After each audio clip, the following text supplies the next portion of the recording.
4 പേര് വെയർഹൗസിൽ head loading തൊഴിലാളികളുമാണ്. ഇന്ന് മറ്റ് സംസ്ഥാനങ്ങളിൽ നിന്ന് വന്ന രോഗബാധ സ്ഥിരീകരിച്ചവർ മഹാരാഷ്ട്ര 20, ഡൽഹി 7, തമിഴ്നാട്, കർണാടക 4 വീതം,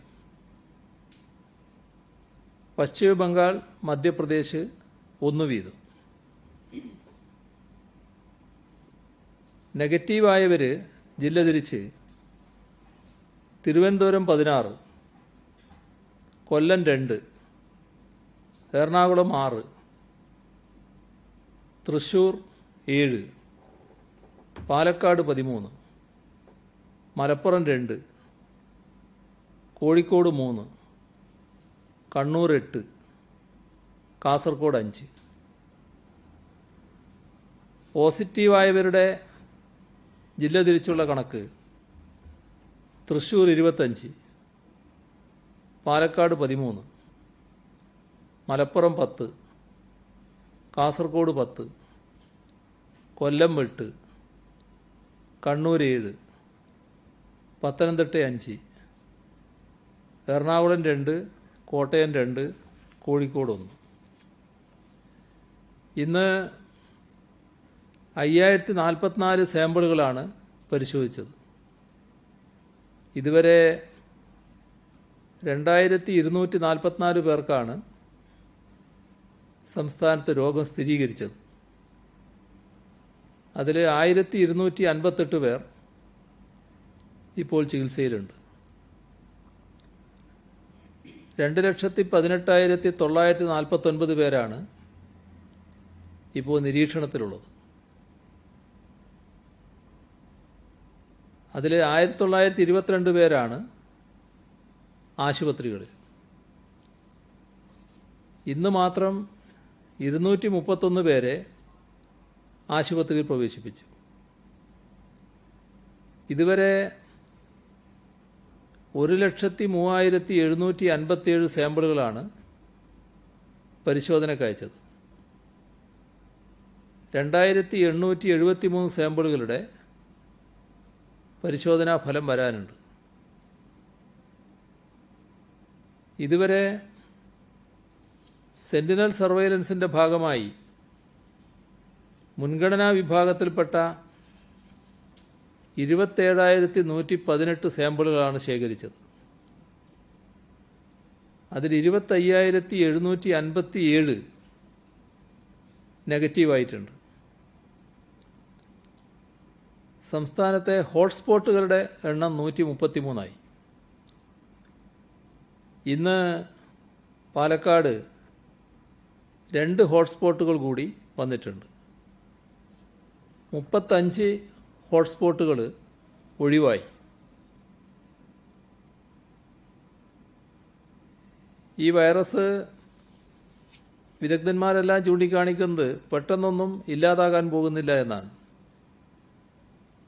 രോഗവ്യാപനത്തിൻ്റെ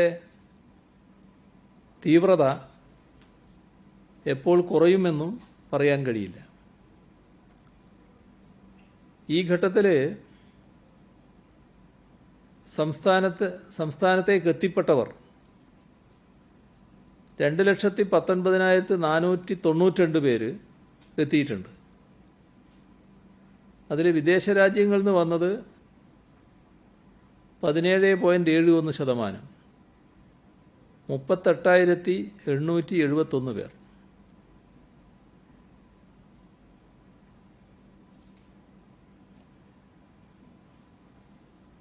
വിദേശ രാജ്യങ്ങളിൽ നിന്നും മറ്റ് സംസ്ഥാനങ്ങളിൽ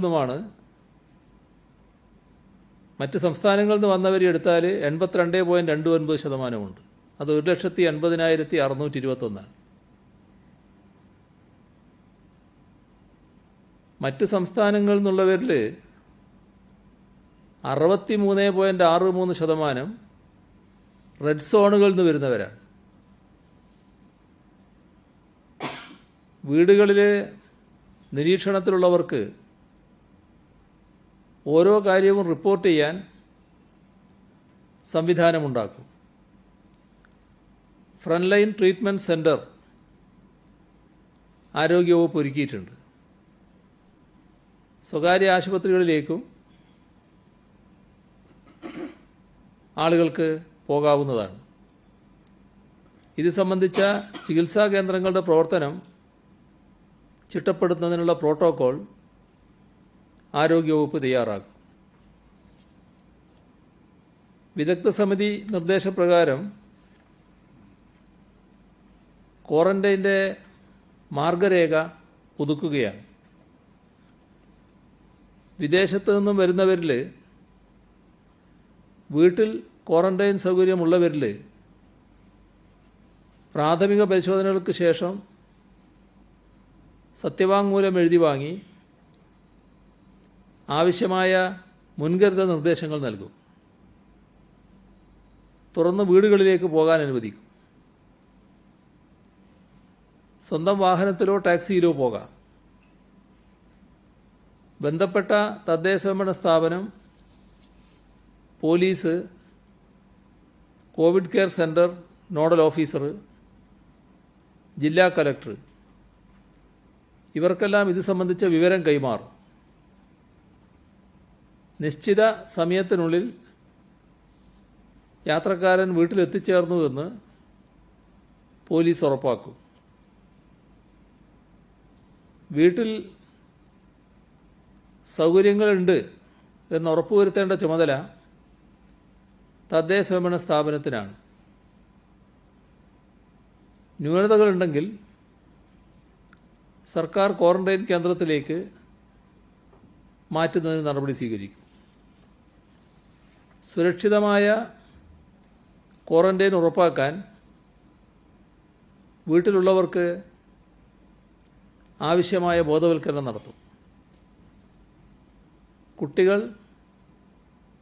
പ്രായമായവർ ഇവരെല്ലാം ഉണ്ടെങ്കിൽ പ്രത്യേകമായി തന്നെ മുൻകരുതൽ നിർദ്ദേശങ്ങൾ നൽകും. നിരീക്ഷണത്തിലുള്ള വ്യക്തി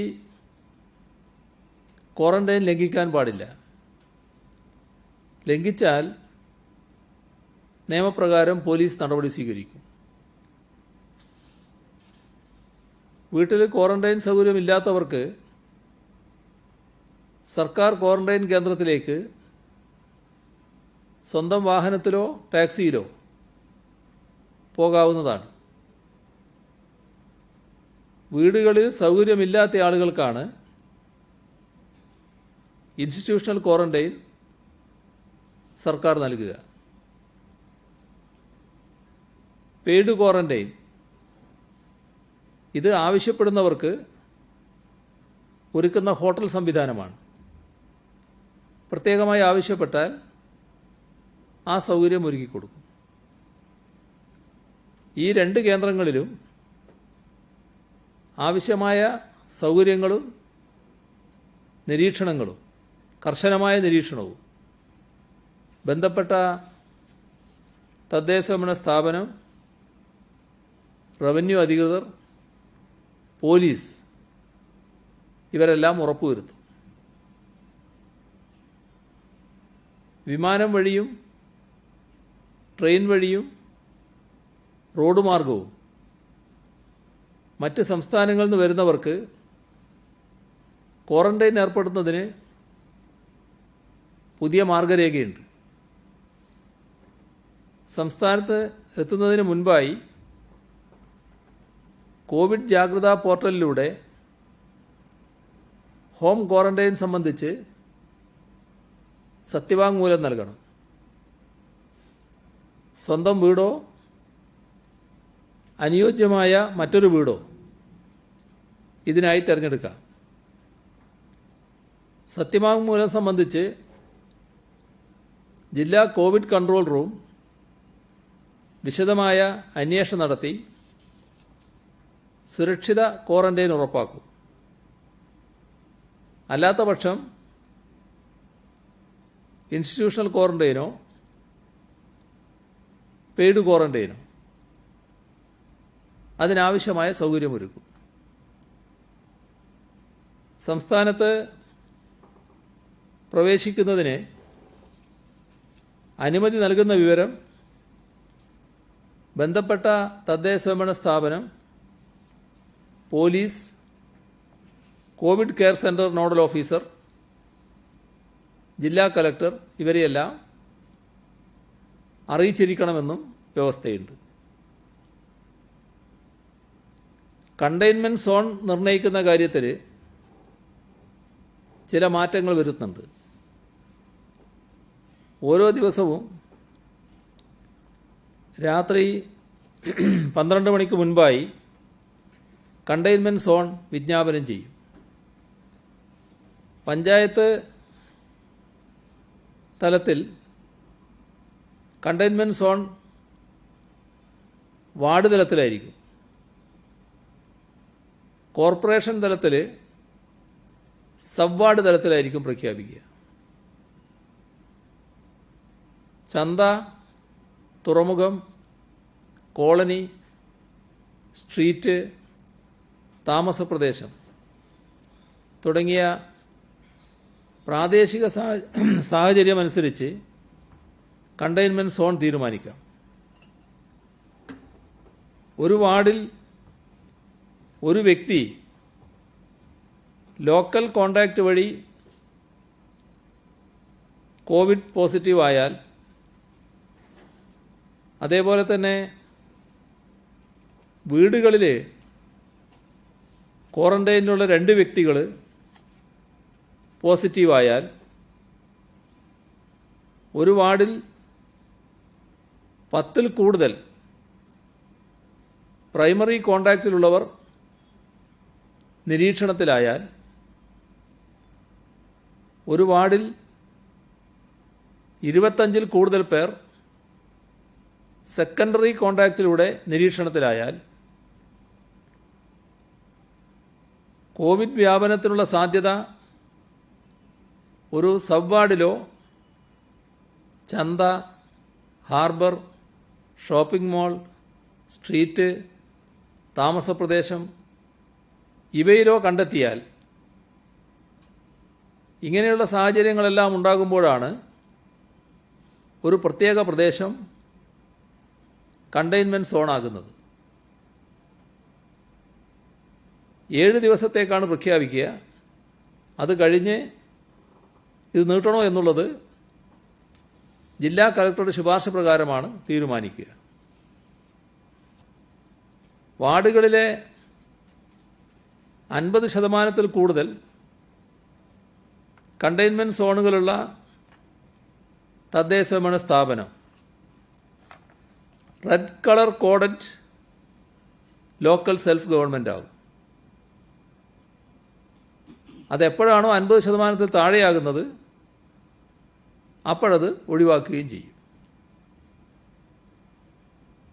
വിദേശത്ത് നിന്നും മറ്റ് സംസ്ഥാനങ്ങളിൽ നിന്നും എത്തി വീട്ടിൽ ക്വാറന്റൈനിൽ കഴിയുന്ന ഒരാൾക്ക് കോവിഡ് സ്ഥിരീകരിച്ചാൽ ആ വീടും വീടിന് ചുറ്റുമുള്ള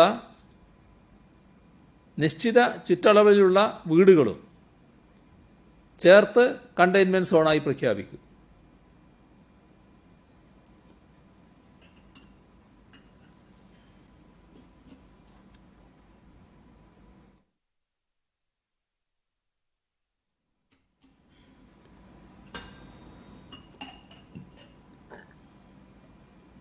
ദീർഘദൂര ട്രെയിനുകൾ ഇപ്പോൾ ഓടുന്നുണ്ടല്ലോ.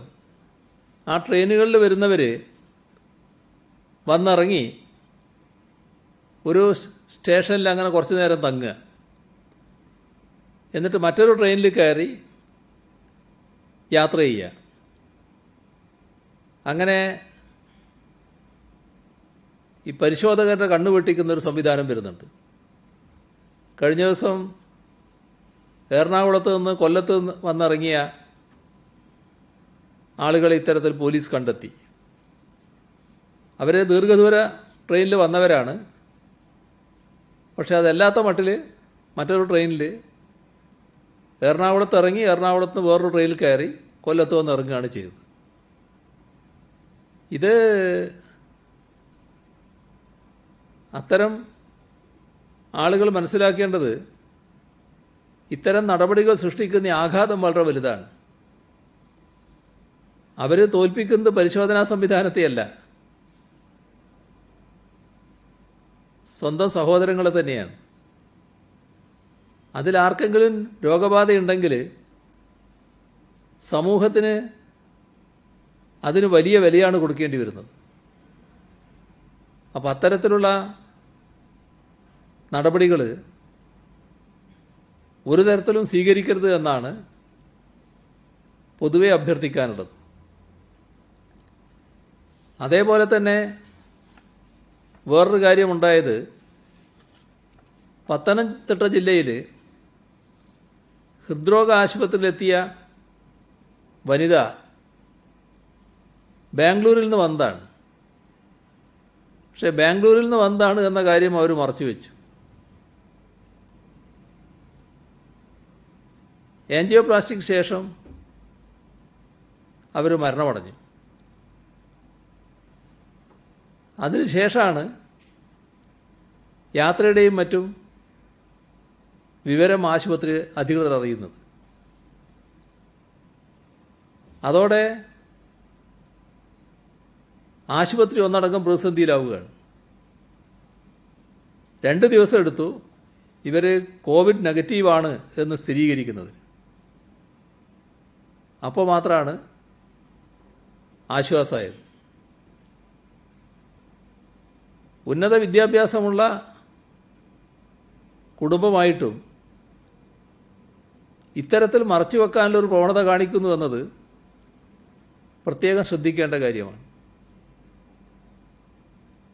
ഇത് നമ്മുടെ സമൂഹത്തിൻ്റെ പൊതുവായ കരുതലിൻ്റെ ഭാഗമാണ് ഈ വിവരങ്ങളെല്ലാം അറിയുക എന്നുള്ളത്.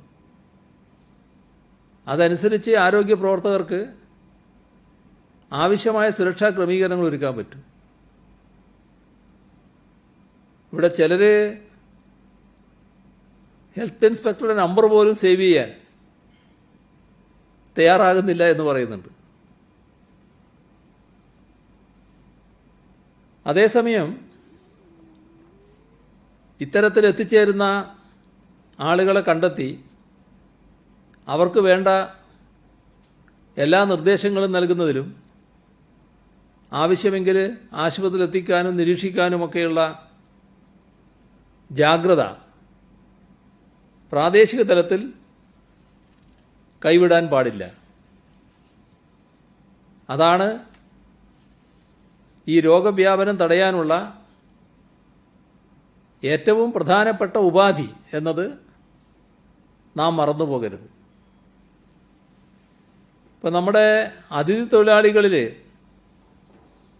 2.5 ലക്ഷം പേര് ഇതുവരെ പോയിട്ടുണ്ട്. ആസാമിലേക്കുള്ള കുറച്ച് ആളുകളാണ് ഇനി പോകാൻ താല്പര്യമെടുക്കുന്നത്. മറ്റുള്ളവർ, ഇവിടെയുള്ളവർ കൂടുതൽ പേരും പെട്ടെന്ന് പോകാൻ താല്പര്യമുള്ളവരല്ല. എന്നാൽ അതേസമയം കുറച്ചാളുകൾ തിരിച്ച് കേരളത്തിലേക്ക് വരാൻ തുടങ്ങുന്നുമുണ്ട്. അങ്ങനെ വരുന്നവരെ ഉടനെ ജോലിയിൽ പ്രവേശിപ്പിക്കാനാവില്ല. ആവശ്യമായ സുരക്ഷാ ക്രമീകരണങ്ങളോടെ ക്വാറന്റൈൻ ചെയ്യണം. അതിനുശേഷം മാത്രമേ തൊഴിലിന് പോകാൻ അനുവദിക്കാനാവൂ.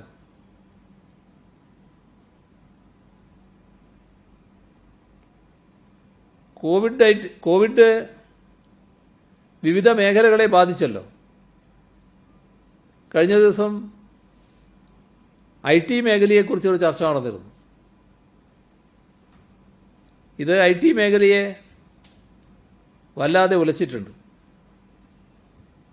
ഈ സാമ്പത്തിക വർഷത്തിൻ്റെ ആദ്യ 3 പാദങ്ങളിലായി ഉദ്ദേശം 4500 കോടി രൂപയുടെ വരുമാന നഷ്ടം കണക്കാക്കുന്നുണ്ട്. 26,000-ലധികം നേരിട്ടുള്ള തൊഴിൽ, 80,000-ഓളം പരോക്ഷ തൊഴിൽ നഷ്ടപ്പെടാനിടയുണ്ടെന്നാണ് ആസൂത്രണ വിഭാഗം കണക്കാക്കിയിട്ടുള്ളത്. സോഫ്റ്റ്വെയർ കയറ്റുമതിയെ കൂടുതൽ ആശ്രയിക്കുന്ന സൂക്ഷ്മ ചെറുകിട സംരംഭങ്ങൾ പലതും വലിയ പ്രതിസന്ധിയിലാണ്. ഈ സാഹചര്യത്തിൽ IT വ്യവസായത്തെ രക്ഷിക്കാൻ പുതിയ ലോക സാഹചര്യത്തിനൊത്ത് നീങ്ങേണ്ടതുണ്ട്. പ്രതിസന്ധി ഘട്ടത്തിൽ ഈ മേഖലയെ സംരക്ഷിക്കാൻ ആകാവുന്ന എല്ലാ നടപടികളും സർക്കാർ സ്വീകരിച്ചു. പാവപ്പെട്ടവർക്ക് സൗജന്യമായും മറ്റുള്ളവർക്ക് മിതമായ നിരക്കിലും ഗുണമേന്മയുള്ള ഇൻ്റർനെറ്റ് സേവനം ലഭ്യമാക്കാൻ കെ-ഫോൺ പദ്ധതി IT മേഖലയിൽ തുടങ്ങാനുള്ള കേരളത്തിൻ്റെ ഇടപെടൽ ഇതിൻ്റെ ഭാഗമായുള്ളതാണ്. ഈ പദ്ധതി 2020 ഡിസംബറിൽ പൂർത്തിയാവുകയാണ്. ഇത്തരമൊരു പദ്ധതി ഇത്ര വിപുലമായ രീതിയിൽ നമ്മുടെ സംസ്ഥാനത്ത് മാത്രമാണുള്ളത്. സംരംഭങ്ങളെ തകർച്ചയിൽ നിന്ന് കരകയറ്റൽ പ്രധാനമാണ്. അതോടൊപ്പം തൊഴിൽ സുരക്ഷ കൂടി നോക്കേണ്ടതായുണ്ട്. തൊഴിൽ നഷ്ടമാകുന്ന സാഹചര്യം ഒഴിവാക്കിയേ പറ്റൂ. എന്നാൽ അതേസമയം കമ്പനികൾക്ക് അധിക ഭാരം ഉണ്ടാകാനും പാടില്ല. ഇതനുസരിച്ച് ചില നടപടികൾ സ്വീകരിക്കാൻ സർക്കാർ ഉദ്ദേശിക്കുകയാണ്. IT കമ്പനികൾ പ്രവർത്തിക്കുന്നതും ആകെ തറവിസ്തൃതി 25,000 ചതുരശ്ര അടിയുള്ളതുമായ എല്ലാ കെട്ടിടങ്ങളുടെയും 10,000 ചതുരശ്ര അടി വരെയുള്ള ഭാഗത്തിന് 3 മാസത്തേക്ക് വാടക ഇളവ് നൽകും. 2020-21 വർഷത്തിൽ ഏത് 3 മാസം വേണമെങ്കിലും കമ്പനിക്ക് ഈ ആനുകൂല്യത്തിന് വേണ്ടി തിരഞ്ഞെടുക്കാം. വാടകയിലെ വാർഷിക വർധന ഒഴിവാക്കുന്നത് പരിഗണിക്കും. ഇതിൽ തീരുമാനമെടുത്താൽ 2021-22 വർഷത്തെ വാടക നിരക്കിൽ വർധനയുണ്ടാകില്ല. സർക്കാരിന് വേണ്ടി ചെയ്ത IT പ്രോജക്റ്റുകളിൽ പണം കിട്ടാനുണ്ടെങ്കിൽ അവ പരിശോധിച്ച് ഉടനെ അനുവദിക്കുന്നതിന് വിവിധ വകുപ്പുകൾക്ക് നിർദ്ദേശം നൽകി. പ്രവർത്തന മൂലധനമില്ലാതെ വിഷമിക്കുന്ന ധാരാളം കമ്പനികളുണ്ട്. അവർക്ക് കൂടുതൽ വായ്പ ലഭ്യമാക്കുന്നതിന് ബാങ്കുകളുമായി ചർച്ച ചെയ്യും. സംസ്ഥാന IT പാർക്കുകളിലെ 88% കമ്പനികളും MSME രജിസ്ട്രേഷനുള്ളവയാണ്. കേന്ദ്ര സർക്കാർ പ്രഖ്യാപിച്ചതുപോലെ അവർക്ക് നിലവിലുള്ള വായ്പയുടെ 20% കൂടി ഈടില്ലാതെ ലഭിക്കും. പലിശ നിരക്ക് നിലവിലുള്ളത് തന്നെയായിരിക്കും. ഇതിൻ്റെ ആനുകൂല്യം പരമാവധി ലഭിക്കുന്നതിന് ബാങ്കുകളുമായി സർക്കാർ ചർച്ച നടത്തും. സർക്കാർ വകുപ്പുകൾക്കാവശ്യമായ IT അധിഷ്ഠിത സേവനങ്ങളിൽ കേരളത്തിലെ IT കമ്പനികൾക്ക് പ്രത്യേക പരിഗണന നൽകുന്നതിനുള്ള നിർദ്ദേശത്തിന്മേൽ നയരേഖ പരിശോധിച്ച് തീരുമാനമെടുക്കും. സർക്കാരിൻ്റെ ഭാഗത്തു നിന്ന് ഈ വിധത്തിൽ പിന്തുണ ലഭ്യമാക്കുമ്പോൾ ഐ ടി കമ്പനികൾ സഹകരിക്കേണ്ട ചില പ്രശ്നങ്ങളുണ്ട്. അത് പ്രധാനമായും തൊഴിലാളികളുടെ ജോലി സുരക്ഷ സംബന്ധിച്ചാണ്. ലോക്ക്ഡൗൺ ഇളവുകളനുസരിച്ച് ജീവനക്കാർ മടങ്ങിയെത്തുമ്പോൾ സർക്കാർ നിർദ്ദേശിച്ച എല്ലാ കോവിഡ് നിബന്ധനകളും ജീവനക്കാർ പാലിക്കേണ്ടതുണ്ട്. ഇപ്പോൾ സർക്കാർ ഓഫീസുകളിലൊക്കെ മുഴുവൻ ജീവനക്കാരും എത്തണമെന്നാണ് ഇപ്പോൾ നിർദ്ദേശിക്കുന്നത്. അതിൽ പരമാവധി പേരെ വർക്ക് ഫ്രം ഹോം രീതിയിൽ തുടരാൻ ഐ ടി കമ്പനികൾ അനുവദിക്കേണ്ടതായിട്ടുണ്ട്. ഇപ്പോൾ ഒട്ടേറെ പേർ വർക്ക് ഫ്രം ഹോം എന്ന രീതിയിൽ പ്രവർത്തിക്കുന്നുണ്ട്. ഇതിൽ ആ പ്രവർത്തനത്തിന് സൗകര്യമുള്ളപ്പോൾ തന്നെ ചില ബുദ്ധിമുട്ട് അനുഭവിക്കുന്ന ജീവനക്കാരുമുണ്ട്. ഇപ്പോൾ നെറ്റ് കണക്ഷൻ തകരാറാവുക, കമ്പ്യൂട്ടർ പ്രവർത്തിക്കുന്നതിൽ ചില പ്രശ്നങ്ങൾ വരിക, വൈദ്യുതി നിലക്കുക, ഇതൊക്കെ വന്നാൽ സ്വയം പരിഹരിക്കേണ്ട സ്ഥിതിയാണുള്ളത്. ഇതൊരു അനിശ്ചിതത്വം ഉണ്ടാക്കുന്നുണ്ട്. ജീവനക്കാരുടെയും കമ്പനിയുടെയും ഉൽപ്പാദനക്ഷമതയെ ഇത് ബാധിക്കുകയാണ്. ഈ പ്രശ്നത്തിന് പരിഹാരമായി ഐ ടി കമ്പനികളുമായി ചേർന്ന് വർക്ക് ഫ്രം ഹോം അല്ലാതെ വർക്ക് നിയർ ഹോം യൂണിറ്റുകൾ ആരംഭിക്കുന്നതിന് സർക്കാർ സന്നദ്ധമാകും. നിലവിലുള്ള ജീവനക്കാരുടെ പ്രവർത്തന നൈപുണ്യം മതിയാകാതെ വരികയാണെങ്കിൽ അത്തരം ജീവനക്കാരെ ഒരു വർക്ക് ഷെയറിംഗ് ബെഞ്ചിലേക്ക് മാറ്റുക, അവരുടെ വിവരങ്ങൾ സംസ്ഥാന ഐ ടി വകുപ്പ് നിർദ്ദേശിക്കുന്ന നോഡൽ ഓഫീസർക്ക് ലഭ്യമാക്കുക. ഇങ്ങനെ വർക്ക് ഷെയറിംഗ് ബെഞ്ചിലേക്ക് മാറുന്നവർക്ക് സർക്കാർ നടത്തുന്ന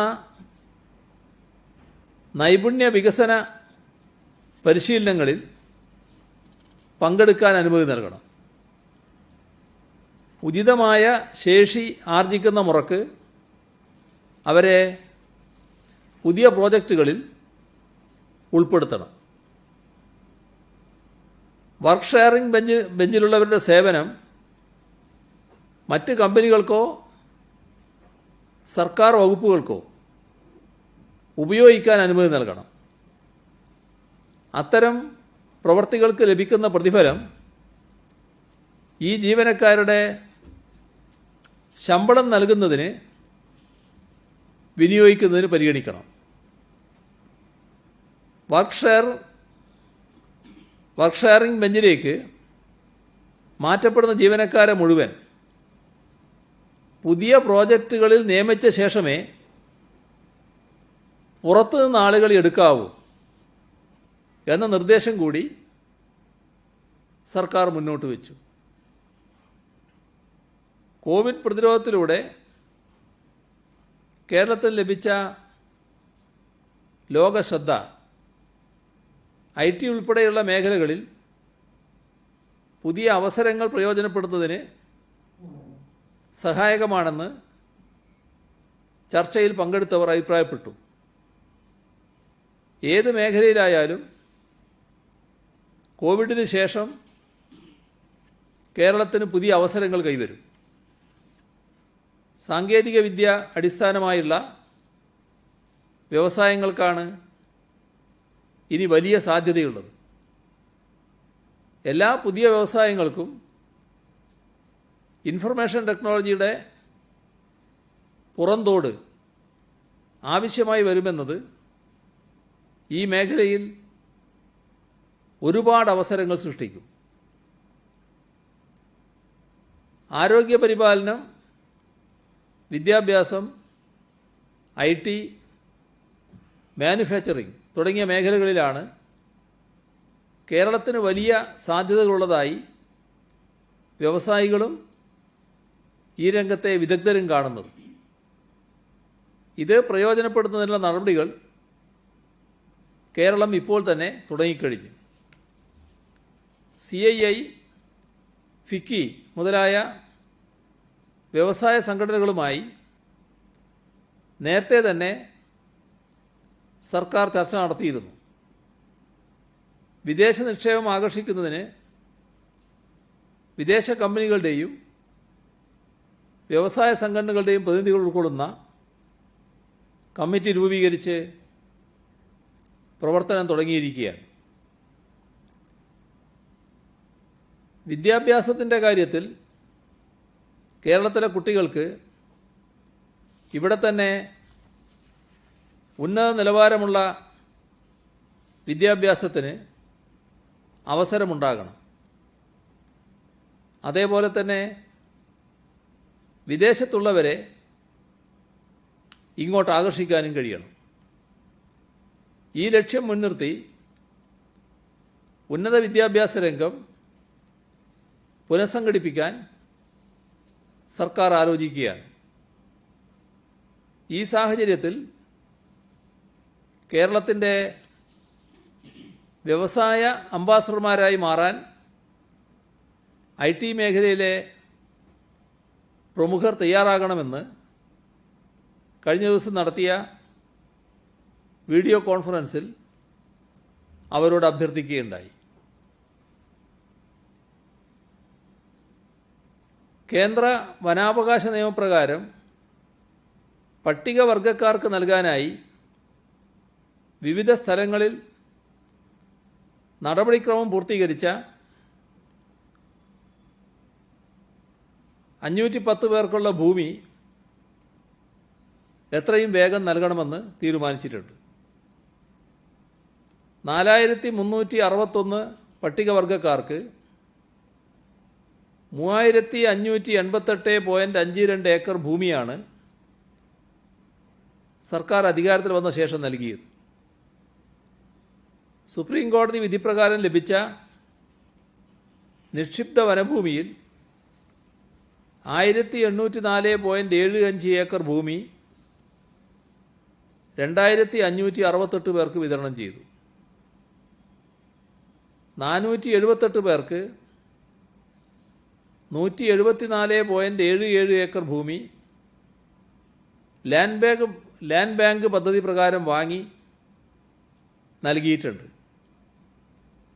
കേന്ദ്ര വനാവകാശ നിയമപ്രകാരം 1315 പേർക്ക് 1600 ഏക്കർ ഭൂമിക്കുള്ള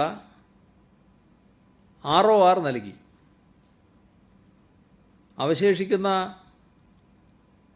10944 പേരിൽ റെക്കോർഡ് ഓഫ് റൈറ്റ്സ് പ്രകാരം 5111 പേർക്ക് ഭൂമി നൽകും. നടപടിക്രമങ്ങൾ കഴിഞ്ഞാൽ 2 മാസത്തിനകം വിതരണം ചെയ്യാനാണ് ഉദ്ദേശിക്കുന്നത്. 310 പേർക്ക് ഭൂമി നൽകാനുള്ള നടപടി ലാൻഡ് ബാങ്ക് പദ്ധതി പ്രകാരം പൂർത്തീകരിച്ചിട്ടുണ്ട്. 1 മാസത്തിനകം ഇത് വിതരണം ചെയ്യാനാകും. സുപ്രീം കോടതി വിധിപ്രകാരം ലഭിച്ച നിക്ഷിപ്ത വനഭൂമിയിൽ വാസയോഗ്യമായ ഭൂമി അടിയന്തരമായി വിതരണം ചെയ്യും. വാസയോഗ്യമല്ലാത്ത 8145 ഏക്കർ ഭൂമിക്ക് പകരം ഭൂമി കണ്ടെത്തി നൽകാൻ വനംവകുപ്പിനെ ചുമതലപ്പെടുത്തി. ഓൺലൈൻ ക്ലാസുകൾ വീട്ടിൽ ലഭിക്കാത്ത കുട്ടികൾക്ക് സൗകര്യങ്ങൾ ഏർപ്പെടുന്നതിന് നിയോജകമണ്ഡല ആസ്തി വികസന ഫണ്ടും MLAമാരുടെ പ്രത്യേക വികസന നിധിയും വിനിയോഗിക്കുന്നതിന് അനുമതി നൽകി. പൊതുവായനശാലകൾ, തദ്ദേശഭരണ സ്ഥാപനങ്ങൾ സഹകരണ സർക്കാർ സ്ഥാപനങ്ങളുടെ കെട്ടിടങ്ങൾ, അംഗൻവാടികൾ, മറ്റ് പൊതു ഇടങ്ങൾ ഇവിടങ്ങളിൽ ഓൺലൈൻ TV സൗകര്യങ്ങൾ ഏർപ്പെടുത്തുന്നതിന് ഇത്തരം ഫണ്ട് വിനിയോഗിക്കാനാണ് അനുമതി നൽകിയത്. കുട്ടികൾക്കായി ലാപ്ടോപ്പുകൾ വാങ്ങുന്നതിന് കുടുംബശ്രീ, KSFE എന്നിവ ഒരുമിച്ച് പ്രത്യേക പദ്ധതി നടപ്പാക്കുന്നുണ്ട്. തദ്ദേശഭരണ സ്ഥാപനങ്ങൾ, പട്ടികജാതി പട്ടികവർഗ വികസന വകുപ്പ്, ഫിഷറീസ് വകുപ്പ് ഇവയെല്ലാം വഴി ലാപ്ടോപ്പുകൾ നൽകുന്നതിനായുള്ള സ്കീമുകൾക്കും സബ്സിഡി ആവശ്യമെങ്കിൽ പ്രത്യേക വികസന നിധി വിനിയോഗിക്കാം. ഓൺലൈൻ പഠനം നടത്തുന്ന വിദ്യാർത്ഥികൾക്ക് TV, ലാപ്ടോപ്പ്, സ്മാർട്ട് ഫോൺ മുതലായവ ലഭ്യമാക്കാനായി ഈ വിദ്യാരംഭം എന്ന പദ്ധതിക്ക് പോലീസ് രൂപം നൽകിയിട്ടുണ്ട്. ഓൺലൈൻ പഠനോപകരണങ്ങൾ ട്രൈബൽ മേഖലയിലെ കുട്ടികൾക്ക് ലഭ്യമാക്കുന്നതിനാണ് പോലീസ് പ്രഥമ പരിഗണന നൽകുന്നത്. പദ്ധതിയുടെ ആദ്യപടിയായി പൊടിയകാല, കല്ലമ്പാറ ട്രൈബൽ സെറ്റിൽമെൻറ്റ് കോളനികളിലെ കുട്ടികൾക്ക് TVയും ഡിജിറ്റൽ പഠനോപകരണങ്ങളും നൽകി. കോവിഡ് പാക്കേജിൽ പ്രഖ്യാപിച്ച കുടുംബശ്രീ വഴിയുള്ള വായ്പാ പദ്ധതിയായ CM സഹായ ഹസ്തത്തിൽ 24,80,000 സ്ത്രീകളുടെ 1,869,60,00,000 രൂപയുടെ വായ്പാ അപേക്ഷ ബാങ്കുകളിലെത്തിച്ചു. അതിൽ 1,060 കോടി രൂപ ബാങ്കുകൾ അനുവദിച്ചു. മാസ്ക് ധരിക്കാത്ത 2,648 സംഭവങ്ങൾ ഇന്ന് സംസ്ഥാനത്ത് റിപ്പോർട്ട് ചെയ്തു. ക്വാറന്റൈൻ ലംഘിച്ച 9 പേർക്കെതിരെ ഇന്ന് കേസ് രജിസ്റ്റർ ചെയ്തു.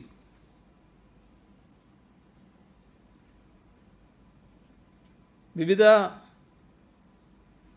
വ്യക്തികളും സ്ഥാപനങ്ങളുമൊക്കെ സഹായിക്കാൻ തയ്യാറായിട്ടുണ്ട്.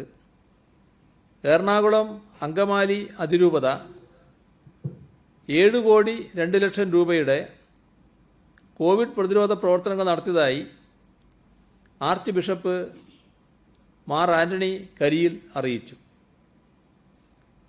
കേരളത്തിലെ മനഃശാസ്ത്ര വിദ്യാർത്ഥികൾ, പ്രമുഖ മനഃശാസ്ത്രജ്ഞർ, അധ്യാപകർ, പൂർവ്വ വിദ്യാർത്ഥികൾ എന്നിവരുടെ സംഘടനയായ സൈക്കോളജി സർക്കിൾ 140 PPE കിറ്റുകൾ കൈമാറി. ഏറാമല സർവീസ് സഹകരണ ബാങ്ക് ഓൺലൈൻ പഠന സൗകര്യമില്ലാത്ത പഞ്ചായത്തിലെ 23 വിദ്യാർത്ഥികൾക്ക് TVയും DTH കണക്ഷനും നൽകി. ദുരിതാശ്വാസ നിധിയിലേക്ക് ബാങ്ക് 50 ലക്ഷം രൂപ നേരത്തെ കൈമാറിയിരുന്നു. ഓൺലൈൻ പഠന സൗകര്യം ലഭ്യമല്ലാത്ത കുട്ടികൾക്കായി സ്മാർട്ട് ഫോൺ നിർമ്മാതാക്കളായ വിവോ 140 ഫോണുകൾ കൈമാറുമെന്ന് അറിയിച്ചു.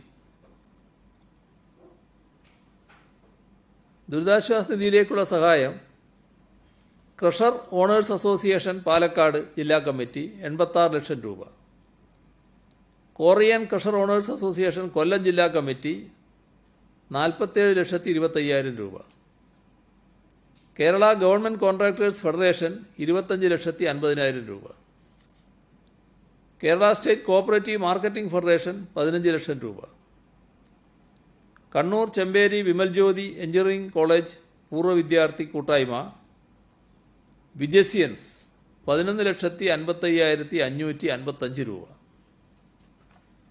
കാട്ടിൽ മേക്കത്തിൽ ക്ഷേത്രം ചവറ 10 ലക്ഷം രൂപ,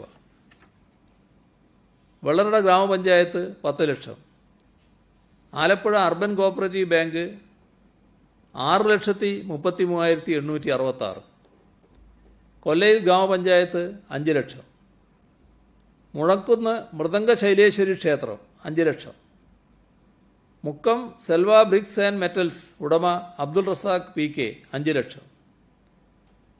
തിരുവനന്തപുരം കോർപ്പറേഷനിലെ മുൻ ഡെപ്യൂട്ടി മേയർ അഡ്വക്കേറ്റ് വഴുതക്കാട് നരേന്ദ്രൻ്റെ മകൻ അഡ്വക്കേറ്റ് നിഖിൽ നരേന്ദ്രൻ 4 ലക്ഷം രൂപ. സംസ്ഥാന ശിശുക്ഷേമ സമിതി 3 ലക്ഷം രൂപ. കിഴൂരം സർവീസ് സഹകരണ ബാങ്ക് ജീവനക്കാർ 2,58,810 രൂപ. കെൽട്രോൺ എംപ്ലോയീസ് സഹകരണ സംഘം 2,25,507 രൂപ. Venganoor cooperative rural development society 2 ലക്ഷം രൂപ. KSKT ആലപ്പുഴ ജില്ലാ കമ്മിറ്റി 2 ലക്ഷം രൂപ. Kerala bottled water manufacturers association 1 ലക്ഷം രൂപ. ഇത്രയാണ് ഇന്ന് വിവരങ്ങൾ കൈമാറാനുള്ളത്. CM വീടുകളിൽ ക്വാറന്റൈൻ സൗകര്യം ഇല്ലാത്തവർക്ക് മാത്രമാണ് സർക്കാർ ക്വാറന്റൈൻ ഒരുക്കുന്നത് പറയുന്നത്. പക്ഷേ വീടുകളിൽ സൗകര്യം ഇല്ലെന്ന് പറഞ്ഞ പലരെയും ഇന്ന് വീടുകളിലേക്ക് തന്നെ പോകണം അല്ലെങ്കിൽ മറ്റു സംവിധാനങ്ങൾ അന്വേഷിക്കണമെന്ന് ഉദ്യോഗസ്ഥർ പറഞ്ഞ പരാതികൾ വരുന്നുണ്ട്.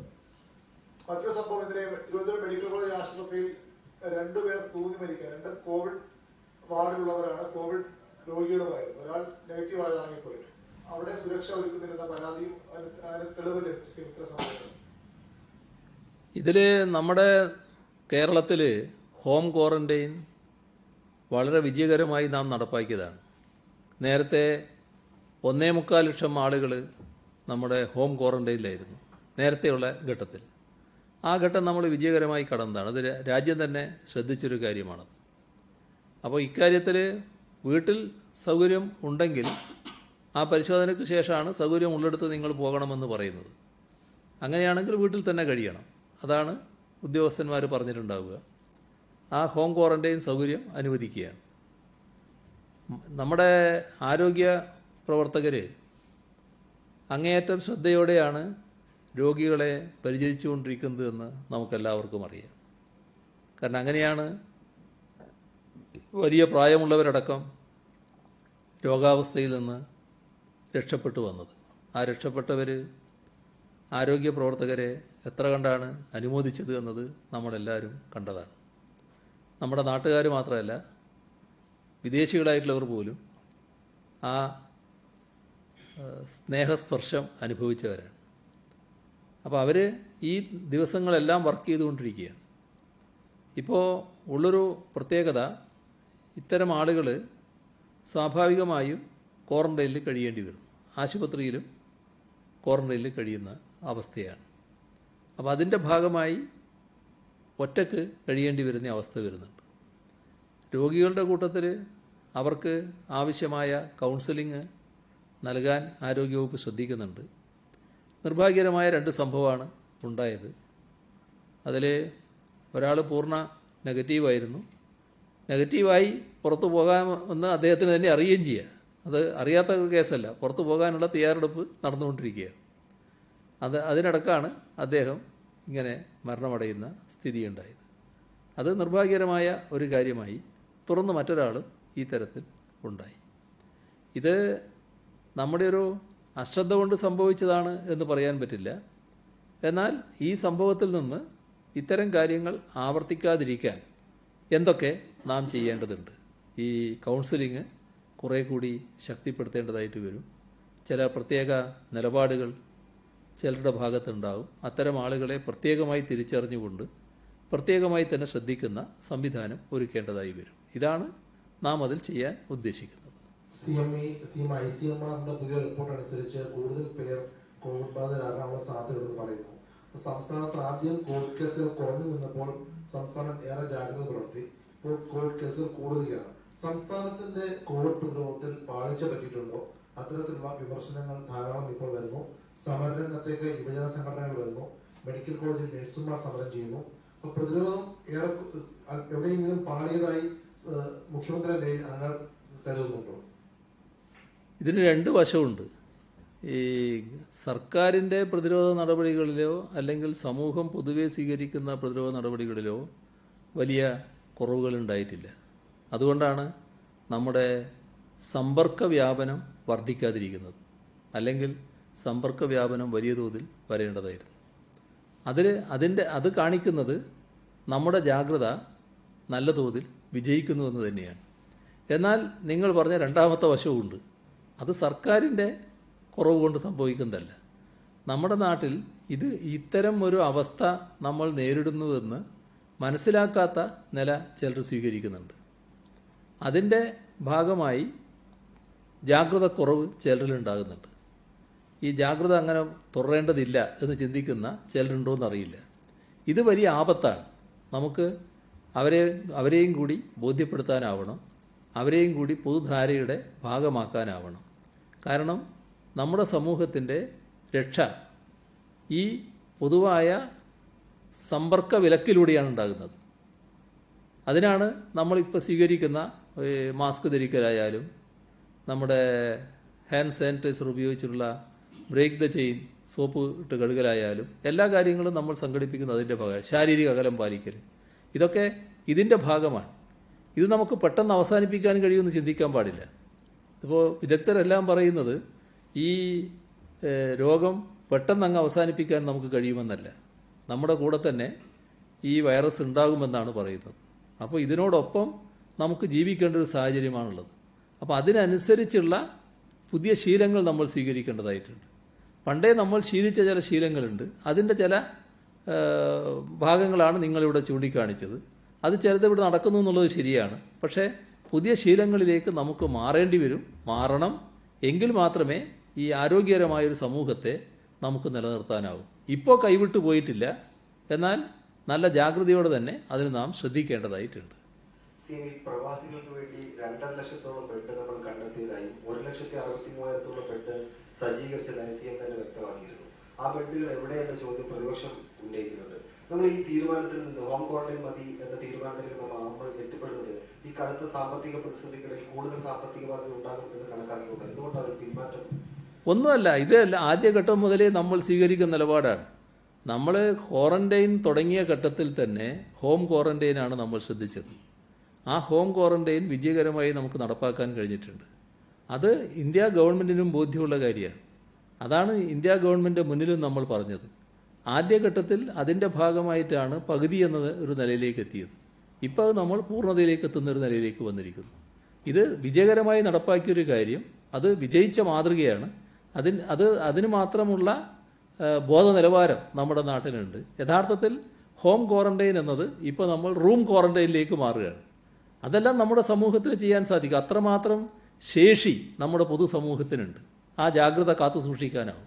അത് വിജയിക്കുകയും ചെയ്യാണ്. നേരത്തെ വിജയിച്ചു എന്നുള്ളത് മാത്രമല്ല, ഇപ്പോഴും ആ വിജയം ഇങ്ങനെ തുറന്നുകൊണ്ടിരിക്കുകയാണ്. കഴിഞ്ഞ 2 മാസത്തിലേറെയായി CM വാർത്താ സമ്മേളനം നടത്താറുണ്ട്, കാര്യങ്ങൾ വിശദീകരിക്കാറുണ്ട്. പക്ഷേ കഴിഞ്ഞ വെള്ളിയാഴ്ചയ്ക്ക് ശേഷം ഇപ്പോഴാണ് CM വാർത്താ സമ്മേളനം നടത്തുന്നത്. അത് സംബന്ധിച്ചുള്ള ചില വാർത്തകളൊക്കെ CM വായിച്ചിട്ടുണ്ടാവും.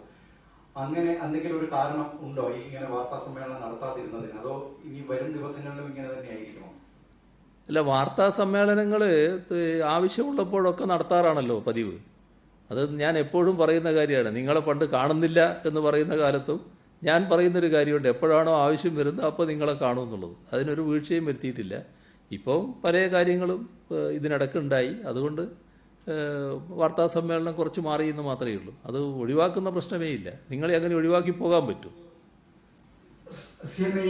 നമുക്ക് ഈ നേരത്തെ പ്രവാസികളുടെ പെയ്ഡ് ക്വാറന്റൈനുമായി ബന്ധപ്പെട്ട് പാവപ്പെട്ടവരെ ഒഴിവാക്കുമെന്നൊരു CM പലതവണ പറഞ്ഞു. പക്ഷേ ഇതുമായി ബന്ധപ്പെട്ട് ഇതുവരെ ഒരു ഉത്തരവ് ഇറങ്ങിയിട്ടില്ല. അതുകൊണ്ട് തന്നെ ഈ ഇൻസ്റ്റിറ്റ്യൂഷണൽ ക്വാറന്റൈൻ കഴിഞ്ഞ് വീട്ടിൽ സൗകര്യങ്ങളില്ലാത്തവരെയും പെട്ടെന്ന് പോകാനായിട്ട് നിർബന്ധിക്കുന്ന സാഹചര്യം പല പ്രവാസികൾക്കും ഉണ്ടാകുന്നുണ്ട്. ഇന്നും അത്തരത്തിലുള്ള ചില വിവരങ്ങൾ വരുന്നുണ്ട്. രണ്ടാമത്തെ കാര്യം, ഈ കോവിഡുമായി ബന്ധപ്പെട്ടല്ല, അതിരപ്പള്ളി പദ്ധതിയുമായി ബന്ധപ്പെട്ട് ഇപ്പോൾ NOC നൽകിയിട്ടുണ്ട്. അതിനെതിരെ ഭരണമുന്നണിയിൽ തന്നെ ചില പ്രതികരണങ്ങളുണ്ട്. ഈ കാര്യത്തിൽ അതിരപ്പള്ളി പദ്ധതിയുമായി മുന്നോട്ട് പോകാനാണോ സർക്കാർ നിലപാട്? എന്താണ് തീരുമാനം? പെയ്ഡ് ക്വാറന്റൈൻ്റെ കാര്യത്തിൽ നേരത്തെ ഇപ്പോൾ വ്യക്തത നല്ലതുപോലെ വന്നു കഴിഞ്ഞിട്ടുണ്ട്. ഞാൻ നേരത്തെയും ഒരു ഘട്ടത്തിൽ പറഞ്ഞതാണത്. പെയ്ഡ് ക്വാറന്റൈൻ എന്നത് സാധാരണ നിലക്ക് നമ്മുടെ സംസ്ഥാനത്ത് വരുന്ന ഒരാൾ വീട്ടിൽ ചില പ്രത്യേക സാഹചര്യങ്ങളുണ്ട്. അവിടെ ഇപ്പം ഞാൻ പോയി താമസിച്ചാൽ ചില പ്രശ്നങ്ങളുണ്ട്, അതുകൊണ്ട് ഞാൻ പുറത്ത് താമസിക്കാൻ ഉദ്ദേശിക്കുകയാണ്, ഒരു ഹോട്ടൽ വേണം എന്ന് പറഞ്ഞാൽ ആ ഹോട്ടൽ ഒരുക്കി കൊടുക്കും. അതാണ് പെയ്ഡ് ക്വാറന്റൈൻ. അവിടെ ക്വാറന്റൈൻ കഴിയണം, 14 ദിവസം അവിടെ കഴിയണം. അദ്ദേഹം തന്നെ അതിൻ്റെ ചിലവൊക്കെ വഹിക്കണം. ഇതിന് മാത്രമേ ഇപ്പോൾ പെയ്ഡ് ക്വാറന്റൈൻ ഉള്ളൂ. എല്ലാത്തതൊക്കെ സാധാരണ നിലക്ക് വീട്ടിൽ കഴിയാൻ പറ്റാത്തവർ അതിൻ്റെ പ്രത്യേക സാഹചര്യം ഉണ്ടെങ്കിൽ സർക്കാർ ഒരുക്കുന്ന ക്വാറന്റൈൻ സൗകര്യത്തിൽ കഴിയുക. ഇതാണ് ഇപ്പോൾ ഉദ്ദേശിക്കുന്നത്. മറ്റേ ഇതിൻ്റെ അതിരപ്പള്ളിയെ പറ്റി പറഞ്ഞത്, അതിരപ്പള്ളി എന്നത് നേരത്തെ തന്നെ സർക്കാർ നടപ്പാക്കാൻ ഉദ്ദേശിച്ചൊരു പരിപാടിയാണ്. പക്ഷേ വലിയ തോതിലുള്ള എതിർപ്പ് ഉയർന്നു വന്ന സാഹചര്യത്തിൽ ഇപ്പോഴവിടെ നിൽക്കട്ടെ, നടപ്പാക്കേണ്ടതില്ല എന്ന ഒരു നിലപാടെടുത്തതാണ്. അത് അവിടെ തന്നെയാണ് ഇപ്പോഴും സർക്കാർ നിൽക്കുന്നത്. പക്ഷേ NOC പോകാനുള്ള തീരുമാനം CM അനുവാദം കൊടുത്തിരിക്കുന്നു. അപ്പൊ അത് CPI പറയുന്നത് അവർ അറിഞ്ഞിട്ടില്ലെന്നല്ല പറയുന്നത്. ആരും അറിയേണ്ട കാര്യമില്ല, ബന്ധപ്പെട്ട വകുപ്പ് അറിയേണ്ടതേ ഉള്ളൂ. ബന്ധപ്പെട്ട വകുപ്പിന്റെ മന്ത്രി അത് വ്യക്തമാക്കിയിട്ടുണ്ട് എന്താണെന്നുള്ളത്. അതിനെപ്പറ്റി വേറെ പ്രശ്നങ്ങളില്ല. സ്വകാര്യ ആശുപത്രികളിൽ കോവിഡ് ചികിത്സയ്ക്ക് സൗകര്യം കൊടുത്തിട്ടുണ്ടെന്ന് പറയുന്നത്. ഇപ്പോൾ ഒരു ടെസ്റ്റിന് തന്നെ 3000-ൽ പരം രൂപ വരുന്നതാണ്. ആശുപത്രി ഫീസും അതുപോലെ തന്നെ. അപ്പോൾ ഇതിനൊരു ഏകീകൃത രൂപം അല്ലെങ്കിൽ ഇത്ര ഫീസ് ഈടാക്കാവൂ എന്ന് നിശ്ചയിച്ചിട്ടുണ്ടോ സർക്കാർ, അല്ലെങ്കിൽ അങ്ങനെ നിശ്ചയിക്കുമോ? ഇപ്പോൾ കേരളത്തിൽ ഇപ്പോൾ കോവിഡ് രോഗത്തിൻ്റെ ഭാഗമായി ആരും സ്വകാര്യ ആശുപത്രികളെ ആശ്രയിക്കുന്ന നില വന്നിട്ടില്ല. എന്നാൽ ഇപ്പോൾ സർക്കാർ കാണുന്നത് ഏതെങ്കിലും പ്രത്യേക ആളുകൾക്ക് സ്വകാര്യ ആശുപത്രികളിൽ പോകേണ്ടതുണ്ടെങ്കിൽ അതിനുള്ള സൗകര്യവും കൂടി ലഭ്യമാകണമെന്നാണ്. അത് സ്വകാര്യ ആശുപത്രികളുമായും ചർച്ച ചെയ്തിട്ടുണ്ട്. അവരതിൻ്റെ സൗകര്യങ്ങൾ ഒരുക്കുന്നുണ്ട്. അങ്ങനെ വരുമ്പോൾ ചില സ്വകാര്യ ആശുപത്രികൾ കോവിഡ് ചികിത്സക്കുള്ള സൗകര്യങ്ങളുള്ള കേന്ദ്രങ്ങളായി മാറും. അതോടൊപ്പം തന്നെ നമുക്ക് ഫീസ് ഏകീകരിക്കുന്ന കാര്യവും തീരുമാനിക്കാവുന്നതാണ്.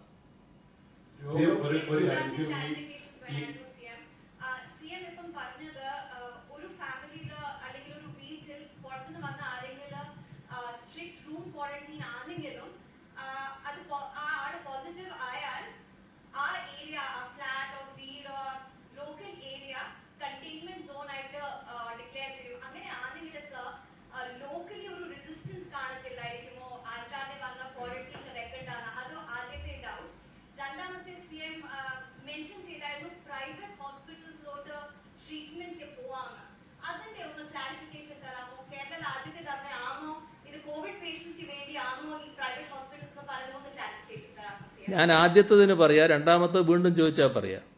ഇതിൽ ആദ്യം പറഞ്ഞ കാര്യം നിങ്ങൾ ഈ ഹോം ക്വാറന്റൈൻ്റെ കാര്യമാണ്. ഹോം ക്വാറന്റൈൻ എന്നത് ഹോം ക്വാറന്റൈനിൽ കൊണ്ട് ഞാൻ ഉദ്ദേശിച്ചത്, അത് പറയുമ്പോൾ ഉദ്ദേശിച്ചത്, ഒരാളിപ്പോൾ വന്നു, മഹാരാഷ്ട്രയിൽ നിന്ന് വന്നു, നേരെ വീട്ടിൽ പോയി, വീട്ടിലാണ് താമസിക്കുന്നത്. രണ്ടാമത്തെ ദിവസം അദ്ദേഹം പോസിറ്റീവായി. ഉടനെ ആ വാർഡ് നാം ഇപ്പോൾ കണ്ടെയ്ൻമെൻറ്റ് സോണായി പ്രഖ്യാപിക്കുകയാണ്. അപ്പോൾ അതിൻ്റെ ആവശ്യമില്ല. ആ വീട് നിൽക്കുന്ന ആ ചുറ്റുപാടുള്ള സ്ഥലം മാത്രമേ യഥാർത്ഥത്തിൽ കണ്ടെയ്ൻമെൻ്റ് ആയിട്ട് വേണ്ടതുള്ളൂ, ആ ക്ലസ്റ്റർ. അങ്ങനെയാണ് ആ ഭാഗം കാണുന്നത്. ഇപ്പോൾ ആ വാർഡ് ആകെ വേണ്ടതില്ല. കാരണം ഇപ്പോൾ എല്ലാ ഭാഗവും തുറന്ന പ്രവർത്തനങ്ങൾ നടക്കുകയാണ്. എന്നിട്ട് പിന്നെയും വ്യാപിക്കുന്നുണ്ടെങ്കിലാണ് കൂടുതൽ നടപടികളിലേക്ക് പോകേണ്ടത്. നാം ജനങ്ങളിൽ വിശ്വാസം അർപ്പിക്കുകയാണ്. അതിൻ്റെ ഭാഗമായുള്ള ജാഗ്രത അവർ സ്വീകരിക്കുന്നു തന്നെയാണ് കാണുന്നത്. ആ ജാഗ്രത ഇല്ലാത്തതിൻ്റെ ഭാഗമായി സമ്പർക്കത്തിൻ്റെ ഭാഗമായുള്ള രോഗവ്യാപനം കൂടുന്നുവെങ്കിൽ കൂടുതൽ നടപടികളിലേക്ക് കടക്കേണ്ടതായിട്ട് വരും. അതാണ് നമ്മൾ ഉദ്ദേശിക്കുന്ന കാര്യം.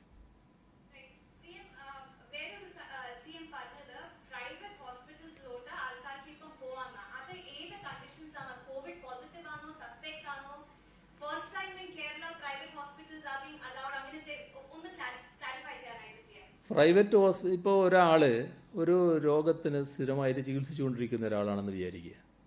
അദ്ദേഹത്തിന് ഒരു പ്രത്യേക രോഗമാണ്. അദ്ദേഹത്തിൻ്റെ രോഗം അറിയാവുന്ന ഡോക്ടർമാർ, അദ്ദേഹത്തിന് അറിയാവുന്ന ആശുപത്രി സ്ഥിരമായിട്ട് അവിടെയാണ്, ഒരു പ്രത്യേക ആശുപത്രിയാണ്. അദ്ദേഹത്തിന് കോവിഡ് ബാധിച്ചാലും അദ്ദേഹത്തിന് താല്പര്യം എന്താ? ആ ആശുപത്രിയിൽ പോകാനായിരിക്കും. അത്തരം ആളുകൾക്ക് ആ ആശുപത്രിയിൽ പോകാൻ ഇതിൻ്റെ ഭാഗമായിട്ട് സൗകര്യം ലഭിക്കും. ഒന്ന്. മറ്റൊന്ന്, നമ്മുടെ നാട്ടിൽ നാം കാണേണ്ടത്, ഇപ്പം നാം നിയന്ത്രണ വിധേയമായിട്ടാണ് നിൽക്കുന്നതെങ്കിലും ഒരു ഘട്ടം കഴിയുമ്പോൾ രോഗം വ്യാപിക്കുകയാണെങ്കിൽ കൂടുതൽ ആശുപത്രി സൗകര്യങ്ങൾ വേണ്ടി വരും. അപ്പോൾ പ്രൈവറ്റ് ആശുപത്രികൾ അതുകൂടിയാണ് നമ്മുടെ ആരോഗ്യ മേഖലയുടെ മെച്ചം. കേരളത്തിൻ്റെ ആരോഗ്യ മേഖല എന്ന് പറയുന്നത് അവർ കൂടി ഉൾക്കൊള്ളുന്നതാണ്. അവർ കൂടി ചേർന്നാൽ മാത്രമേ കേരളത്തിൻ്റെ പൂർണ്ണ ആരോഗ്യ മേഖലയാവൂ. അപ്പോൾ അവിടെയും ഈ സൗകര്യങ്ങൾ വേണം. അപ്പോൾ നേരത്തെ തന്നെ ഈ ആശുപത്രികൾ ഏതൊക്കെ എന്ന് കണ്ടെത്തുകയാണ്. ആ ആശുപത്രികൾ ഇന്നതൊക്കെ ആയിരിക്കും. കോവിഡ് സെൻ്ററുകളായിട്ട് അത് മാറുകയാണ്. അതിലേക്ക് ഇപ്പോൾ ആളുകൾ പോക്ക് തുടങ്ങിയിട്ടില്ല, എന്നാൽ അതിനുള്ള ഒരുക്കങ്ങൾ ആരംഭിക്കുകയാണ്. അപ്പോൾ ആ കാര്യത്തിൽ ചികിത്സ ലഭ്യമാകുന്ന അവസ്ഥ പ്രൈവറ്റ് ആശുപത്രികളിൽ കൂടി ഉണ്ടാവും. ഇതാണ് കാണുന്നത്. ഒരു നേരത്തെ പറഞ്ഞ ആതിരപ്പള്ളിയുടെ കാര്യം തന്നെയാണ്. അതായത് നമ്മളൊരു ഒരുപാട് വിവാദപരമായിട്ട് ചർച്ച ചെയ്യപ്പെട്ട ഒരു കേസായിരുന്നു. അത് വീണ്ടും അതിന്റെ ഒരു പ്രധാനപ്പെട്ട സ്റ്റെപ്പ് വെക്കുമ്പം LDF യോഗത്തിലോ എവിടെയും ചർച്ച ചെയ്തിട്ടില്ല. അതാണ് പ്രധാനപ്പെട്ട പരാതിയായിട്ട് CPI നേതാക്കൾ ഉയർത്തിക്കാട്ടുന്നത്. ഇതിനകത്ത് അങ്ങനത്തെ ഒരു പ്രശ്നമേ ഇല്ല. ഇത് സാധാരണ നിലക്ക് മന്ത്രി തന്നെ ഇപ്പോൾ വ്യക്തമാക്കിയിട്ടുണ്ട്. അത് ഈ ആതിരപ്പള്ളിയുമായിട്ട് ബന്ധപ്പെട്ടിട്ടുള്ള ഒരു സാധാരണ നടപടിക്രമം മാത്രമാണ്, അല്ലാതെ പദ്ധതിയായിട്ട് ആരംഭിക്കുകയല്ല. പദ്ധതി തുടങ്ങണമെങ്കിൽ ബന്ധപ്പെട്ട് എല്ലാവരുമായും ചർച്ച ചെയ്തുകൊണ്ട് മാത്രമേ ആരംഭിക്കൂ എന്ന് ആ വകുപ്പിൻ്റെ മന്ത്രി തന്നെ ഇതിനകം വ്യക്തമാക്കിയിട്ടുണ്ട്. അവിടെ തീരേണ്ടതാണ് ആ കാര്യം. മറ്റതിനപ്പുറം ഇപ്പോൾ ഒരു ഉദ്ദേശവും അതിനില്ല. ആന്റിബോഡി ടെസ്റ്റുകൾ നമ്മളിപ്പോൾ 3-4 ദിവസമായി തുടങ്ങിയിട്ട് അതൊരു കൺഫർമേറ്ററി ടെസ്റ്റ് അല്ല, ഒരു ഇൻഡിക്കേറ്റഡ് ടെസ്റ്റ് ആണ്. പക്ഷെ നമ്മളതിന്റെ ഒരു ട്രെൻഡ് എങ്ങനെയാണെന്നുള്ളൊരു ധാരണ ആയിട്ടുണ്ടോ? ഒരു 3-4 ദിവസം നമ്മൾ 10,000-ഓളം ടെസ്റ്റ് നടത്തിയിട്ടുണ്ടെന്നാണ് അറിയുന്നത്. ആൻറ്റിബോഡി ടെസ്റ്റിൻ്റെ ഭാഗമായിട്ട് ഇപ്പോൾ നമ്മൾ ആരംഭിച്ചിട്ടുണ്ട്. പക്ഷേ നമ്മുടെ ടെസ്റ്റുകളുടെ മൊത്തം ഫലമെടുത്താൽ നമുക്ക് വലിയ ആശങ്കക്കുള്ള അടിസ്ഥാനമൊന്നുമില്ല. അതാണ് മൊത്തത്തിലുള്ള കാര്യം. സീനിയർ ആരാധനാലയങ്ങൾ തുറക്കുന്നതുമായി ബന്ധപ്പെട്ട് വലിയ രീതിയിലുള്ള വിവാദങ്ങൾ ചില രാഷ്ട്രീയ പാർട്ടികൾ ഉണ്ടാകുന്നുണ്ട്. തിടുക്കപ്പെട്ട് തീരുമാനമെടുത്തു എന്നാണ് ബിജെപിയുടെ സംസ്ഥാന അധ്യക്ഷനും കേന്ദ്രമന്ത്രി വി മുരളീധരൻ അടക്കമുള്ളവരും പറയുന്നത്. ഈ ശബരിമലയുടെ കാര്യത്തിൽ ഇന്നിപ്പോൾ തീരുമാനം മാറ്റേണ്ടി വന്നിട്ടുണ്ട്. ഇപ്പോൾ ഭക്തരെ പ്രവേശിപ്പിക്കേണ്ടതില്ല എന്ന് സർക്കാർ തന്നെ തീരുമാനമെടുത്തു. എങ്ങനെയാണ് ഈ രാഷ്ട്രീയ നീക്കത്തെ കാണുന്നത്? എന്തു പറയാനാ ഞാൻ? എന്നെങ്ങനെ പറയാതിരിക്കും? ഇതാണ് എൻ്റെ ഒരു അവസ്ഥ. ഈ കേന്ദ്രമന്ത്രി ഇത്തരം ഒരു പ്രസ്താവന നടത്തുമ്പോൾ നേരത്തെ നടത്തിയ പ്രസ്താവനകൾ നിങ്ങൾ ഓർത്താൽ മതി എന്തായിരുന്നു. ഈ കേരളത്തിൽ നടന്നിട്ടുള്ള പ്രസ്താവനകൾ ഓർത്താൽ മതി. അന്ന് ഞാനതിന് മറുപടി പറയാൻ പോയില്ല. നിങ്ങളാരും ചോദിച്ചില്ല, ഞാൻ മറുപടിയും പറഞ്ഞില്ല. അത് എന്തുകൊണ്ട് ആരാധനാലയം തുറക്കുന്നില്ല എന്നായിരുന്നു. ഇവിടെ മദ്യഷാപ്പ് തുറക്കാം, അവിടെ കൊറോണ വരില്ല, ആരാധനാലയത്തിലേക്ക് കൊറോണ വരൂ എന്നാണോ ഗവൺമെൻറ് കാണുന്നത് എന്നും ചോദിക്കുകയുണ്ടായി. ഞങ്ങൾ എന്തിനെയാണ് ആശ്രയിച്ച് നിൽക്കുന്നത്? കേന്ദ്ര ഗവൺമെൻറ് പൊതുവായ എന്ത് മാനദണ്ഡം സ്വീകരിക്കുന്നു എന്നതിനെയാണ്. ഇപ്പോൾ കേന്ദ്ര ഗവൺമെൻറ് മെയ് 30 ഒരു ഉത്തരവ് പുറപ്പെടുവിച്ചു. ആ ഉത്തരവിൽ അവർ പറഞ്ഞു, the following activities will be allowed with effect from 8th June 2020. അതിൽ ആദ്യമായിട്ട് തന്നെ പറഞ്ഞു, ഒന്നാമത്തതായിട്ട് പറഞ്ഞു religious places of worship for public. ഇത് ആദ്യത്തെ ഭാഗത്തായിട്ട് തന്നെ പറഞ്ഞു 8ാം തീയതി മുതൽ ആരംഭിക്കുമെന്ന് പറഞ്ഞു. അതിനുശേഷം ministry of health and family welfare June 4ാം തീയതി ഇതുമായി ബന്ധപ്പെട്ട വളരെ വിശദമായ ഒരു ഗൈഡ് ലൈൻസ് ഇറക്കി. അതിനകത്ത് അത് മുഴുവൻ വായിക്കാൻ പറ്റില്ല കേട്ടോ, ഒരുപാടുണ്ട്. അതിപ്പോൾ വായിച്ചാൽ ഒരുപാട് സമയം എടുക്കും. അതിൽ പിന്നെ എത്ര ദൂരം പാലിക്കണം, എത്ര ദൂരം പാലിച്ച് നിൽക്കണം, പിന്നെ individuals must maintain a minimum distance of 6 feet in public places as far as feasible, face covers mask to be mandatory. ഇങ്ങനെ പോവുകയാണ്. അങ്ങനെയൊരു 7 എണ്ണം ആദ്യം പറഞ്ഞു. പിന്നെ അതിനുശേഷം all religious places shall also ensure എന്ന് പറഞ്ഞുകൊണ്ട് ഒരു 26 കാര്യങ്ങൾ. ആ 26ൻ്റെ അവസാനം വന്നപ്പോൾ 5 എണ്ണം പിന്നെ അതിൻ്റെ ഉപവകുപ്പുകളായിട്ടും പറയുകയാണ്. ഇത്രയും വിശദമായ ഒരു ഉത്തരവാണ് കേന്ദ്ര ഗവൺമെൻറ് ഭാഗത്തുണ്ടായത്. അതിൻ്റെ ഭാഗമായി ഇവിടെ തുറന്നു എന്നുള്ളത് ശരിയാണ്. എന്നാൽ നിങ്ങൾ തന്നെ ഓർക്കുക, ഒന്ന് മനസ്സിൽ കണ്ടു നോക്ക്, ഒന്ന് സങ്കല്പിച്ച് നോക്ക്. സംസ്ഥാന ഗവൺമെൻറ് ഈ കേരളത്തിൻ്റെ സാഹചര്യമൊക്കെ പരിഗണിച്ച് കേന്ദ്രം ഇങ്ങനെ പറഞ്ഞിട്ടുണ്ടെങ്കിലും ഞങ്ങൾ ഇപ്പോൾ ആരാധനാലയങ്ങൾ തുറക്കേണ്ടതില്ല എന്ന് തീരുമാനിച്ചിരുന്നുവെങ്കിൽ ഇവരെല്ലാം അതാണ് പ്രതീക്ഷിച്ചതാണ് തോന്നുന്നത്. അതിനുവേണ്ടി കാത്തത് എന്തായിരുന്നു എന്നാണ് തോന്നുന്നത്. അങ്ങനെയായിരുന്നുവെങ്കിൽ എന്തായിരിക്കും സ്ഥിതി? എന്തായിരുന്നു പറയുക? ഈ പറഞ്ഞവർ തന്നെ നേരെ പ്ലേറ്റ് തിരിച്ചു വെക്കുമായിരുന്നില്ലേ? ഭക്തരുടെ വികാരം ഉൾക്കൊള്ളാത്ത ഒരു ഗവൺമെൻറ്റാണ് ഇവിടെ ഉള്ളതെന്നല്ലേ പറയുക. ഞങ്ങളിതിൽ സ്വീകരിച്ച നില എന്താ? തുടക്കം മുതൽ ഇതുമായി ബന്ധപ്പെട്ട എല്ലാ പ്രശ്നങ്ങളും വിശ്വാസി സമൂഹവുമായി ചർച്ച ചെയ്തുകൊണ്ട് തീരുമാനിക്കുകയാണ് ചെയ്തത്. അത് നേരത്തെ ചില പ്രശ്നങ്ങൾ വന്നപ്പോൾ അവരുമായി ചർച്ച ചെയ്തിരുന്നു. ഇപ്പോൾ എല്ലാവരുമായും ചർച്ച ചെയ്തു. നമ്മുടെ സംസ്ഥാനത്തുള്ള ഹിന്ദു വിഭാഗങ്ങളെ, മുസ്ലിം വിഭാഗങ്ങളെ, ക്രൈസ്തവ വിഭാഗങ്ങളെ, അതിൻ്റെ എല്ലാം പ്രധാനികളെ തന്നെ വിളിച്ച് ചർച്ച ചെയ്തു. അവർ പൊതുവെ തീരുമാനിച്ചത് ഈ മാനദണ്ഡങ്ങൾ പാലിച്ചുകൊണ്ട് തുറക്കാമെന്നാണ്. അങ്ങനെ ഒരു അഭിപ്രായം കൂടി വന്നപ്പോൾ സർക്കാർ അതിനെതിരെ നിന്നില്ല എന്ന് മാത്രം. അങ്ങനെയാണ് തുറക്കുന്ന നില സർക്കാർ സ്വീകരിച്ചത്. അതിൽ സർക്കാരിന് പ്രത്യേക പിടിവാശിയില്ല. എന്നാൽ തുറക്കേണ്ടതില്ല ഇപ്പോൾ എന്ന് തീരുമാനിച്ചവർ ഏറ്റവും നല്ല തീരുമാനമാണ് എടുത്തത്. അതിന് ഞങ്ങൾക്ക് യാതൊരു അപ്രിയവും ഇല്ല. ഇന്നത്തെ കാലത്ത് സ്വീകരിക്കാൻ പറ്റുന്ന ഏറ്റവും നല്ല തീരുമാനമാണത്. അവരെ ഈ ഘട്ടത്തിൽ വേണമെങ്കിൽ അനുമോദിക്കുക തന്നെ ചെയ്യുക. നമ്മുടെ നാടിൻ്റെ ഭാവി കണ്ടുകൊണ്ട് ഇപ്പോൾ ഒരു ആരാധനാലയം തുറന്ന് അവിടെ ആളുകൾ വന്ന് എന്തെങ്കിലും പ്രശ്നമുണ്ടായാൽ ആ കരുതലോടെ തുറക്കേണ്ടതില്ല എന്ന് തീരുമാനിച്ചവരെ എല്ലാം അനുമോദിക്കുകയാണ്. അതിലൊരു വിഷമവും സർക്കാരിനെ സംബന്ധിച്ചിടത്തോളം ഇല്ല. പക്ഷെ സർക്കാർ ചെയ്തത് ഇതാണ്, അത് മനസ്സിലാക്കണമെന്ന് മാത്രം. പക്ഷേ ഇപ്പോഴത്തെ ഈ എതിർപ്പിന് പഴയ ശബരിമല സമരത്തിന്റെ ഒരു സ്വഭാവം ഉണ്ടെന്നുള്ള വിമർശനവുമുണ്ട്.